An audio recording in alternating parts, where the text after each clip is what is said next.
and welcome to my channel. If I sound a bit weird, it's because I've just had a cold and I'm still getting over it, so I'm still feeling a bit blocked up. So please just ignore my voice. But happy 2024! 2023 has ended. We are now officially in the new year. So today I'm going to be looking back on 2023 and telling you all about my favourite books that I read. So we're going to start off strong with one of the first books I actually read near the beginning of 2023, and that is Half a Soul by Olivia Atwater. So Half a Soul is a fantasy historical novel. So it's set in the Regency era, but there are fairies, and the main character is cursed by a fairy to only have half a soul. So he steals half her soul when she's a child. The story takes place when her cousin ends up going to London for a season, and her cousin is trying to get the main character's soul back, and she's trying to find a way, and so she asks the royal sorcerer to help get the main character's soul back. And it's just a really cute little romance story, although it does deal with some quite interesting themes about poverty and sort of people's responsibility to look after others in society. So it does have depth. It got quite intense. There's a whole subplot about children dying. So it's a fun, cute fantasy romance, but also with quite a lot of social commentary. But if you love Howl's Moving Castle, definitely give this one a go. The main love interest had such strong Howl vibes, and the main character was just adorable. I think the half a soul thing definitely made her come across quite neurodivergent. She did seem quite autistic coded, but she was just so lovely, and I think the way that people treated her because she had half a soul was just so mean, and I think it definitely makes you root for her. Just because she's got all these people telling her that she's not good enough when she really is just the sweetest thing. So this book definitely started off last year well. I loved it. And I think if you love anything to do with sort of fantasy, historical fiction, magic, romance, definitely read Half a Soul. So the next book that I loved was A Deadly Education by Naomi Novik. So this book is not cozy or cute. It is slightly romantic, sort of. So this book is set in a magical school. Children from magical families all get sent to this school. There are no teachers, no holidays. You're basically trapped inside the school until you graduate, and the school is filled with monsters trying to kill them. So it is intense, it is. The stakes are high, but this book was so fun. The main character is just trying to do the best she can. So she actually has a really powerful magic inside her. She only learns spells about world destruction and enslaving an army, but she doesn't really want to hurt anyone. So she's just trying to do her best. And it's just, she's so great. She's such a great main character. And the friendships in this book were fantastic. Such friendship goals. And the narration was really funny. And the world building is so intense. It's like you get so much depth to the world. It's really fascinating. And I've read a couple of Naomi Novik's book, and it impresses me every time how different the main characters sound. The narration in this book is like none other I've read from her, or actually any I've read recently anyway. The main character has such a unique voice, and I loved it. And there are 2 more books in the series, and I just rattled through the whole thing. So definitely recommend A Deadly Education if you like dark academia, magical schools, and children trying not to get eaten by monsters. Definitely give it a go. So the next book that I read this year and loved was Fairytales by Nikita Gill. So this is actually a poetry and short story collection. So these are feminist fairy tale retellings, and I loved it. I really just ate this book up. It's a very short read because it's all poetry and short stories, but it's definitely a book that you can go back to again and again just because it's got such interesting interpretations of fairy tales. The voices in this book are just really engaging and interesting and sad and angry. You get all the emotions. I love Nikita Gill's poetry, and so just being able to read a book was just, yeah, incredible. If you want to read more poetry and you love fairy tales or fantasy, I think definitely picking up Fierce Fairytales would be great, just to sort of introduce you to poetry and fairy tales and fairy tale retellings, particularly with sort of the female rage aspects to them. Just fantastic. So the next book that I read and loved was Emily Wilde's Encyclopaedia of Fairies by Heather Fawcett.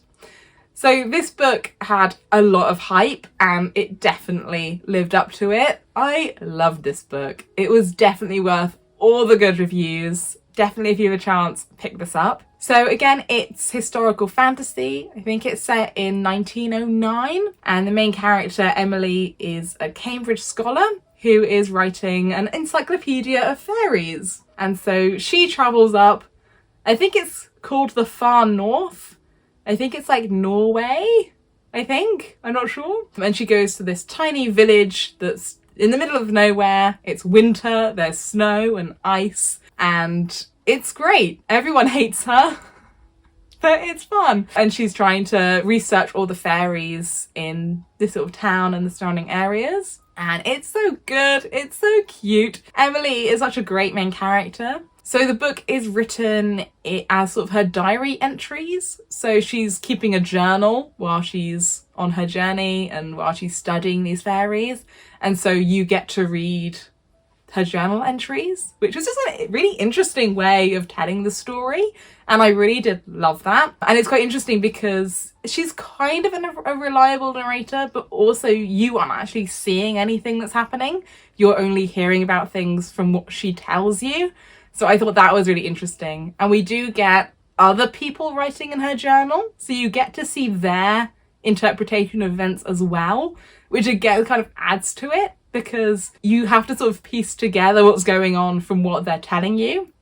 And I love that. I love the fairies in this book. I love the main character, again, up here with the neurodivergent main characters, solidly autistic coded. And we do have a little romance. Her colleague from Cambridge, her rival, also arrives. He turns up and everyone loves him, and they do have a slight rivalry, but it's really, you can see the affection and the love they have for each other, and it's so cute to see them together and their affection sort of maybe turning into something more. So I love this book. So if you love, again, fairy tales, fairies, cute fantasy romances, definitely pick up Emily Wilde's Encyclopaedia of Fairies.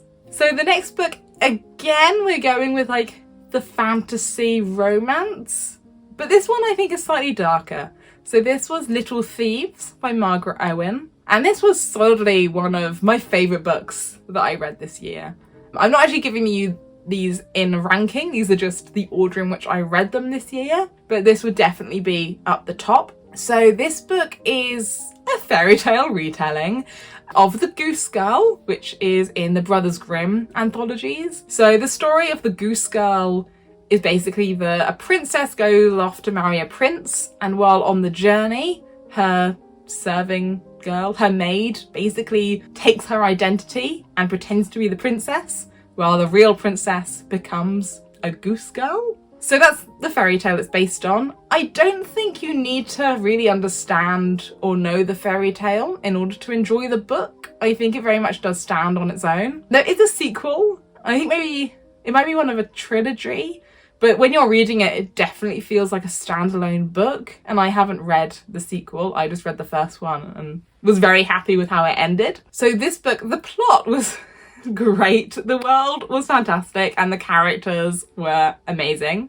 It's basically my summary. But more specifically, so the main character is the goddaughter of Death and Fortune, and if that doesn't really reel you in, then I don't know what will. So she is the serving girl in the fairy tale, so she is pretending to be a princess, and she's basically trying to pretend to be a princess for as long as she can while stealing all the money of the rich people in the place that she's gone to, if that makes sense. So you basically have a lot of heists, a lot of jewelry theft happening until she gets cursed by a god, and the story sort of starts to unravel from there. Ugh, fantastic. So if you love gods and fairy tales, definitely give this one a go. There are some trigger warnings. It kind of does touch on sort of sexual assault and abuse, and it does get quite dark, but there is like a very, very sweet romance throughout, which is I really loved. The main character really goes through it, but she is such a great character to go through, to sort of journey with. I really loved her narration. I can understand why she made the choices she made, which I think is so important with a main character, especially one that's kind of on the morally grey side of things. I was behind her 100%. Even though she was doing some really not fantastic things, I was like, do you, girl. Like, honestly, do what's best for you. I was behind her. I was with her. So I've had such a good time with this book. So if you love fairy tale retellings, if you love heists, if you love curses, honestly, and if you love gods hanging around in fantasy stories, give this one a go. You will not regret it. It is just such a fun, is fun a good word? Such a good time. And I think it was quite fun. I had a good time. And also, I really loved there was this representation of either asexuality or demisexuality between the main couple. And I loved that. They were so cute together. And I was so happy to have that little bit of representation, just as a cherry on top. So, sort of carrying on with the heist theme, the next book I really loved was A Mask of Mirrors by M.A. Carrick. So this book, I'm going to really struggle trying to summarize. So this is the first book in a trilogy, and I just read the whole thing. I could not stop reading this. It is complex. I think I may have to reread it with a character sheet just to sort of understand, like fully understand what actually happened and who everyone was. So this kind of has Anastasia vibes. The main character is a con artist, and she's pretending to be the niece of one of these rich grand families, or one of the richest families in this city. And then she finds out that this family actually has no money. So her attempt to steal their fortune by pretending to be a relative doesn't end well. And she basically has to try and infiltrate this family while also trying to build back their fortune. So she'll have a fortune to steal from them. It's fantastic. The main character is, again, great. I was 100% behind all of her choices. And the world building in this book blew my mind. It was honestly insane how detailed and how in-depth this world was built. It fully felt like a real place, and I loved it, honestly. It was just fantastic. The political intrigue in this book was just on point. It reminded me of why I love political intrigue. It's just this book. So I would say if you like Six of Crows, definitely read A Mask of Mirrors. It felt like, it 100% felt like Six of Crows, but more adult. I think less sort of fun found family and more like political intrigue, gangs, trying to figure out who you can trust and who you can tell what information to and what someone knows and how to manipulate people. Honestly, I had such a good time with this book, and 100% recommend if you love anything to do with fantasy worlds. I think if you are a person who loves reading things for the world and the plot, definitely read A Mask of Mirrors. Even though I will say the characters were just great in this book.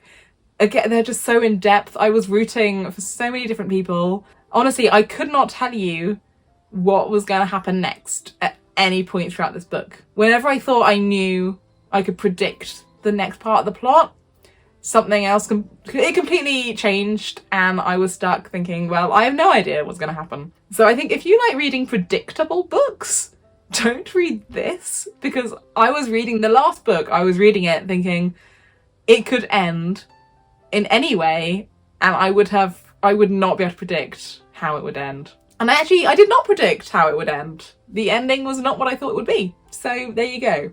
If you can read this book and you can predict what's going to happen, I will be impressed. So that is A Mask of Mirrors. So the next book I read that I loved, I read in the summer, and this was Between by L.L. Starling. So this book I had seen, I think on Bookstagram, and I sort of just picked it up immediately. And it was not what I expected, but I had a great time. I really loved this book. I think don't go into it for the plot. I think I went from like one like plot heavy book to Between, which is very much like not about the plot. It is about the vibes. So the premise of Between is that we have a main character who is a substitute teacher, and she travels around, goes to different places to teach, and then before she moves on to another place, she doesn't really like settling down, and she hasn't dreamt since she was a child. And it all changes when she ends up in this little sort of quaint historic town in America. It's set in Halloween, and it's all about her and her friend her best friend who comes with her on her travels as they sort of settle into this town, and you get to meet all the different characters living in the town, and the main character starts dreaming, and then strange things start happening, and it sort of all goes a bit downhill. But it was such fun, such a good time. Again, cute little romance. This one definitely cute and cozy, really no stakes at all, just a fun little time. I think if you like, again, House Moving Castle, but you like the vibes, definitely go with this. I think, again, main character, the main male love interest, solidly Howl vibes. And it was just a fun, cute little time. I think it was definitely low stakes, cozy fantasy. The plot didn't happen. There just was no plot. But the characters were great. I think the world was really fun. And it was just a fun, cute little time. So I had a good time. So if you're looking for a cute little escape, definitely pick up Between. I will say, not a standalone. Very much the first book in setting up a series, and I don't think any of the other books are out yet. So just be aware that if you're going into it, it's setting up a plot, and that plot just doesn't get resolved at all. It is very much a stepping stone onto the rest of a series that doesn't yet exist. And if that sounds frustrating, it is. So maybe just be aware of that before you jump in.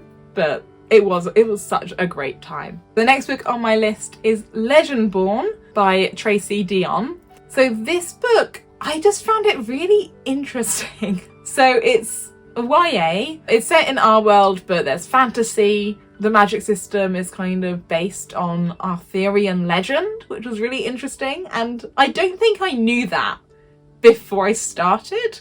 And then it sort of turned up, and I was like, oh, okay, interesting. But yeah, it was interesting.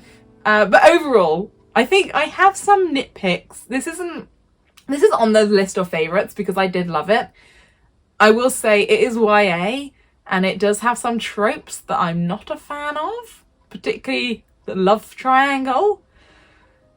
Which, I mean, the love triangle, it wasn't like a key aspect of the book, but whenever it turned up, it was a bit of a turn off for me. But overall, I had a really good time, and I think it's such a good book to read just for the discussion of race. So the main character is black, and it was really interesting reading about this main character as she goes on this journey. And so she ends up going to this college, and there's a secret society, and she wants to infiltrate the secret society because she thinks they have something to do with her mother's death. And she thinks her mother was murdered, and there's some secret in the society that she wants to discover to find out who actually was responsible for the death of her mother. So that's kind of the premise. And then we get into the whole Arthurian legend and magic system of it all. But the actual way in which her relationship with her mother is discussed, her relationship with her father, her relationship with her race and her heritage, and how it felt for her being in this sort of college campus that was all built for the children of white settlers with this colonial history. The themes were immaculate. They were just so interesting. They were explored so well. It was just a fascinating read. And the way in which it was described, you can just imagine how it felt for her being in this place, knowing that it was not built for her. And that's like what she says throughout. And it's just, I think it's just so eye-opening. As someone who is not American and white, it was such an interesting book to read, to actually understand, or at least start to understand how it feels to be in that situation. So I think definitely if you love any sort of YA fantasy, definitely 100% read Legendborn. So the final book that I read this year that I loved, and I think I read it about a week ago, and I think I read this book in about 24 hours. I picked it up and honestly could not put it down again. And this book was The Girl Who Fell Beneath the Sea by Axio. So this book is a retelling of a Korean fairy tale.